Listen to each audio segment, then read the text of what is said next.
Muito bem, vamos para a segunda parte dessa nossa revisão em 100 itens da matéria de direitos humanos. Dando continuidade, item número 11. O processo de incorporação dos tratados de direitos humanos na ordem jurídica interna divide-se em 4 fases: assinatura, aprovação legislativa, ratificação e promulgação. E ainda, o tratado entra em vigor internacional, salvo disposição em sentido contrário, com o depósito do instrumento de ratificação. De acordo com o STF, entra em vigor nacional com o decreto de promulgação. Alguns comentários adicionais em relação a este item. Primeiro, dessas 4 fases deste procedimento, 3 são protagonizadas pela Presidência da República e uma, que é a segunda fase, pelo Congresso Nacional. É a Presidência da República ou alguém por ele designado que assina o tratado, que ratifica o tratado e que adota finalmente o decreto de promulgação por meio do qual o tratado é efetivamente internalizado na ordem jurídica nacional. Quando eu ressalvei aí na tela, salvo disposição em sentido contrário, em relação à entrada em vigor internacional, isso ocorre pelo seguinte: de fato, o depósito do instrumento de ratificação é o momento em que o tratado entra em vigor internacional para um Estado, salvo disposição em sentido contrário. Alguns tratados de direitos humanos, por exemplo, colocam como data do início do vigor internacional quando é atingido um número X de ratificações, ou coloca, inclusive, uma data. Este tratado entra em vigor a partir da data tal. Quando falamos de entrada em vigor na ordem jurídica nacional, na verdade, nós estamos diante de um grande equívoco, um clássico e tradicional equívoco do STF e de uma doutrina mais clássica do direito internacional público no Brasil. O mais correto a se sustentar é que, com o depósito do instrumento de ratificação, o tratado entra em vigor tanto na ordem jurídica internacional como também na ordem jurídica nacional. Não faz sentido exigir o decreto interno de promulgação e, mais ainda, condicionar a entrada em vigor nacional à adoção deste decreto. De qualquer forma, enquanto gravo essa aula, em abril de 2023, este ainda é o entendimento do STF. Item número 12. Predomina no Brasil a chamada teoria do duplo estatuto. O tratado aprovado pelo Congresso Nacional, nos termos do parágrafo 3º do artigo 5º da Constituição, possui o status normativo equivalente ao de emenda constitucional. Se não for aprovado por este procedimento, mas sim por maioria simples, é considerado uma norma supralegal. No que diz respeito ao status normativo ou à hierarquia normativa dos tratados de direitos humanos na ordem jurídica interna, para mais aprofundamentos, eu lhes remeto para a aula específica sobre direito dos tratados no meu curso de Direitos Humanos, tanto no SEI acadêmico, como também nas assinaturas do curso SEI.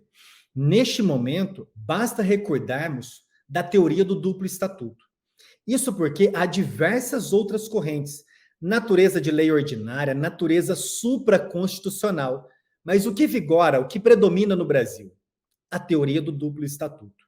Se o tratado é aprovado por maioria simples, ele terá status normativo de norma supralegal.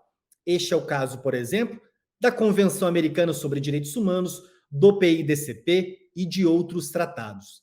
Se o tratado, porém, passa e é aprovado nos termos do artigo 5º, parágrafo 3º da Constituição, ele terá o status normativo de emenda constitucional. Outras discussões, como eu disse, tratados materialmente constitucionais, que é uma doutrina da professora Flávia Piovesan, também sustentada por outros autores, isso não é o momento de aprofundar aqui nessa aula de revisão. Item número 13. Quais foram, até agora, abril de 2023, os tratados de direitos humanos já incorporados na ordem jurídica interna com status normativo equivalente ao de emenda constitucional? São 4 tratados.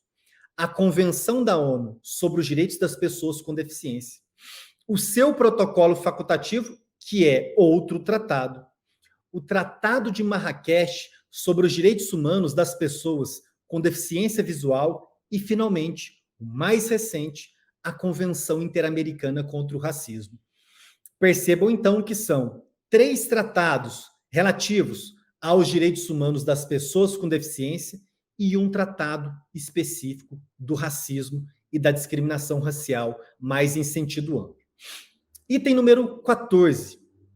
O Estado pode ser responsabilizado internacionalmente por ato de qualquer dos poderes legislativo, executivo e judiciário, assim como por ato atribuído a instituições autônomas, como a Defensoria Pública e o Ministério Público. Cito como exemplo o caso Juano Torres contra El Salvador, em que o Estado, o país de El Salvador, foi responsabilizado na Corte Interamericana por ato atribuído à sua instituição Defensoria Pública. Então, não incorram no equívoco de imaginar que o Estado somente pode ser responsabilizado por ato atribuído por ação ou por omissão ao Poder Executivo. O Poder Judiciário também pode violar direitos humanos. O Poder Legislativo também pode violar direitos humanos, quando adota, por exemplo, uma lei manifestamente inconvencional. E as instituições autônomas ou semi-autônomas também podem violar direitos humanos e acarretar, assim, a responsabilização internacional do Estado. Item número 15. O Estado também pode ser responsabilizado internacionalmente por conduta atribuída a particular, sendo que, atenção, a responsabilização não decorre da conduta praticada pelo particular, mas sim pelo descumprimento do dever de preveni-la ou de puni-la, movendo, por exemplo, a adequada persecução penal.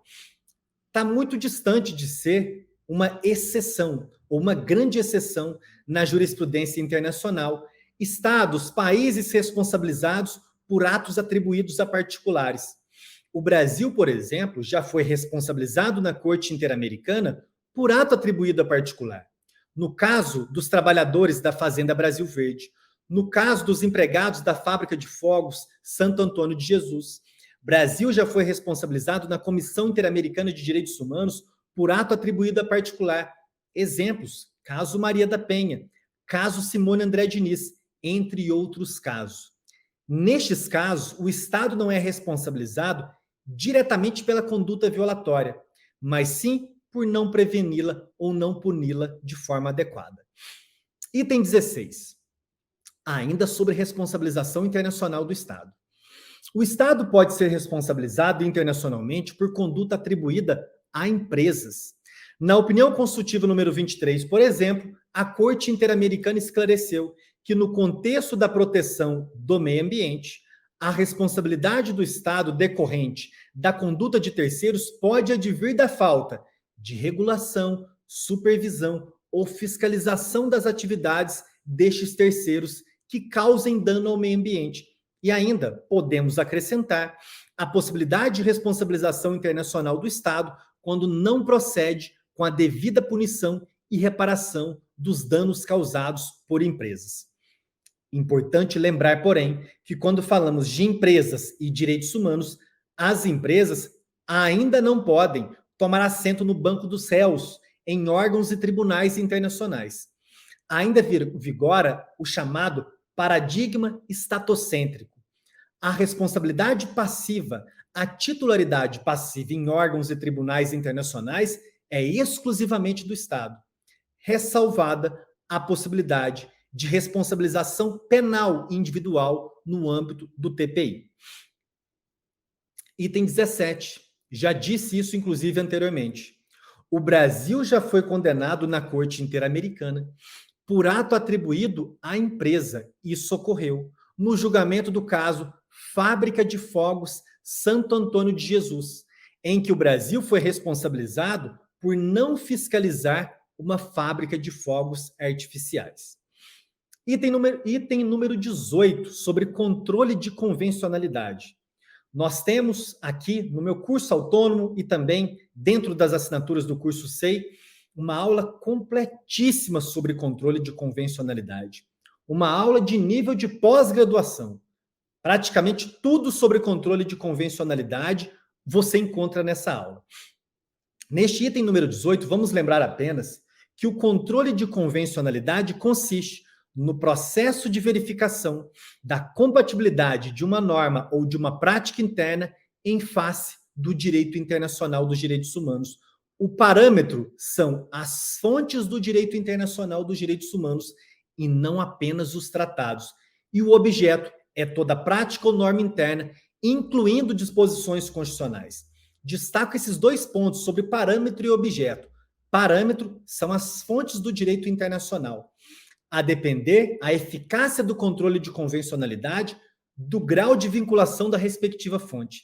Mas guardem informação, não apenas os tratados constituem parâmetro do controle de convencionalidade, mas também outras fontes, a exemplo da jurisprudência internacional.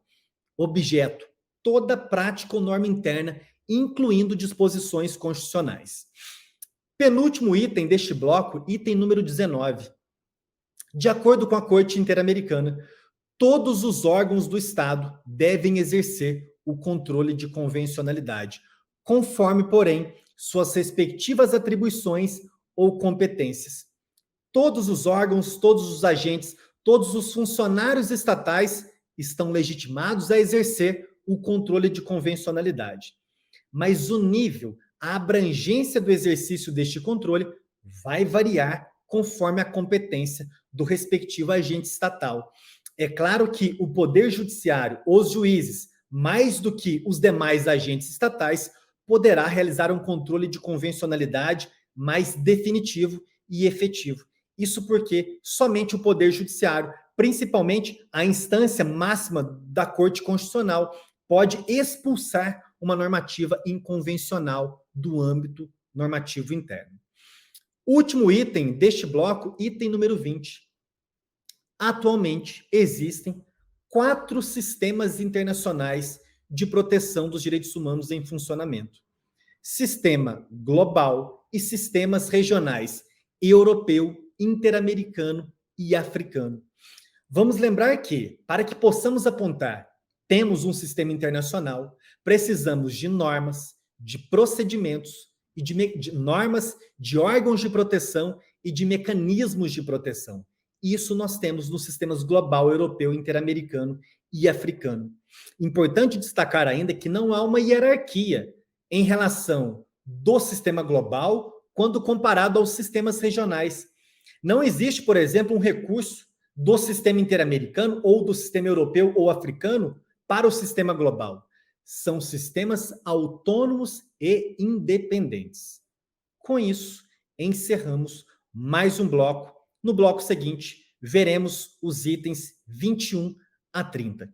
Espero que vocês estejam gostando e já já eu retomo para mais um bloco de itens dessa nossa revisão de direitos humanos.